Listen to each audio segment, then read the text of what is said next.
went back in time to kill the evil from the future. Miriam Elizabeth Elrath narrowed her eyes and said, "I know you are strong, but do you truly believe that merely a handful of people can stand against my army?" Behind her, ranks of soldiers advanced in formation. She lifted her small hand and declared, "I will trample over you and move forward." With a single gesture, she pointed ahead, and her archers released a volley. Arrows darkened the sky as they rained down. Corinlock glanced upward calmly. Suddenly, a massive barrier materialized, intercepting every arrow in midair. Not a single shaft pierced through. Miriam Elizabeth Elrath stared in shock. A barrier? Saintess Estelle Hadasha El-Ras stepped forward and prayed, "O Dagda, God of the earth, grant us the strength to face the enemy's iron chariots with honor. Protect these innocent royal soldiers so that they do not lose their lives." At once, a vast dome of light spread outward, covering the entire area. Miriam Elizabeth Elrath clenched her jaw. "A barrier this wide? That is absurd." Corinlock exhaled softly.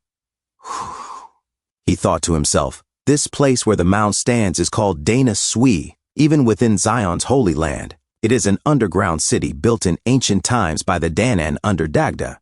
If Saintess Estelle Hadasha El-Ras, who inherited the divinity of the earth god, uses Undry, what will happen?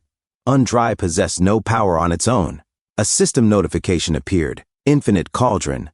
Undry, one of the Danan's 4 secret treasures, a treasure symbolizing the god King Dagda and proof of possessing the divinity of the earth god, an inexhaustible storehouse of life. Corinlock narrowed his eyes. It strengthens the power of commandments and spells. Some reinforce summoning formulas with it, continuously calling forth beasts from hell. Others chose to use it to protect people. This barrier will not break easily, and finding its weakness will not be simple either. Master of Magic Calatin stroked his beard. The war between the Danan and the giants was so immense that it was said to threaten the world itself. They bound each other with an absolute commandment, a gies, to realize ancient magic using the Danan's treasure and a saintess's holy power. He looked at Corin, impressive. "However, young man, this is not mere defensive magic, it is a commandment. State the contract conditions." Corin studied him. "A mage from the Mage Tower? He knows far too much." He clicked his tongue. "Fine. This is Saintess Estelle's Gies, Dagda's arena." Calatin nodded. "It is not one-sided defensive magic. It is an ancient contract method that sets conditions. The side that wins claims what it desires." Another system notification appeared. GS, Absolute Compliance Contract. 5 warriors selected by each side will fight fair duels. The loser, once rendered unable to fight, must withdraw immediately. The winner proceeds to face the next warrior. GS, Absolute Compliance Contract. The losing side cannot enter the Holy Land. Corin crossed his arms. "So what will you do?"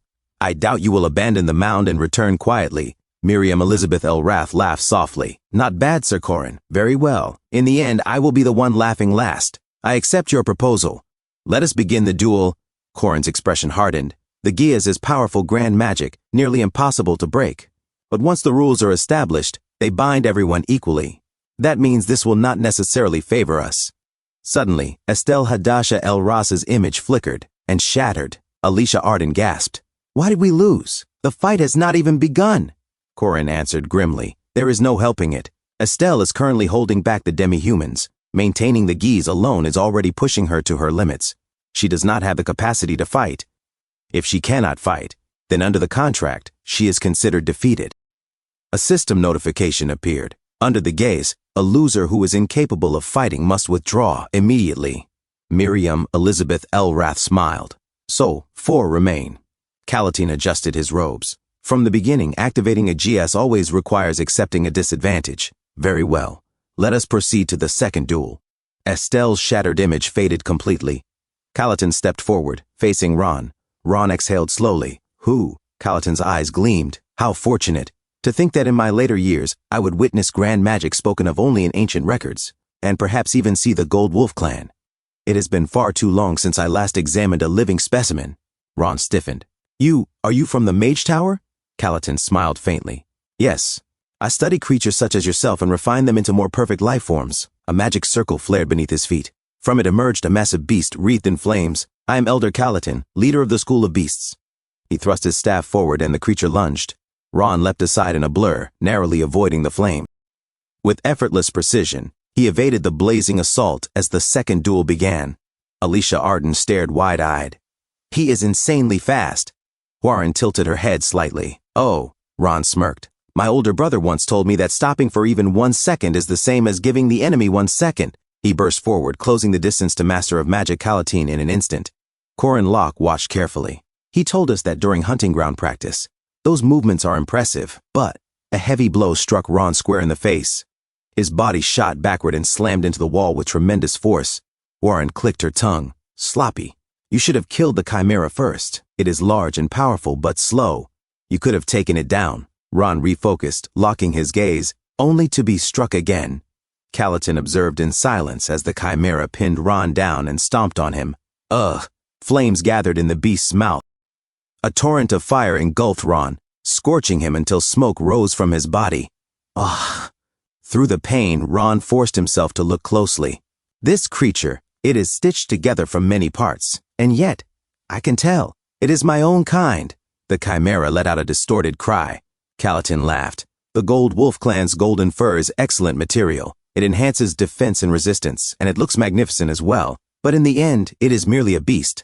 Low intelligence is unavoidable. It is nothing more than a puppet that obeys my commands. He narrowed his eyes. And yet you cannot strike back. Do you pity a puppet like this? The chimera bit into Ron's leg. Ah! Calatin's smile widened. Naturally. The Gold Wolf Clan shares strong bonds and deep affection. My research on your kind is complete. You cannot attack your own kind. An imprint carved into your genes is more terrifying than any rule. He gestured proudly at the monster. But my creation is different. It moves without hesitation.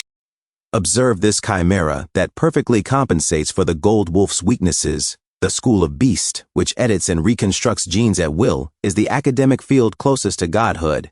Ron's image fell. Ron was defeated. Calatin raised his staff. Go, kill them all. Drag every test subject from the mound. I will capture them and turn them into chimeras. Dust settled across the battlefield. Warren glanced at Ron's fallen body. Genes, is that why he did not attack? She placed a hand on the ground near him. I do not know, she murmured. I do not think so, Calatin scoffed. Pity? Humanity? Is that what you suggest? Multiple beasts emerged, encircling Warren. Then, a massive explosion erupted. Calatin chuckled. When the smoke cleared, Warren stood in the center, her fist dripping with beast blood and fluids. Who knows, she replied calmly. Calatin's expression twisted in shock. Warren examined her small fist. Pity, humanity, I do not possess such things. Thanks for tuning in.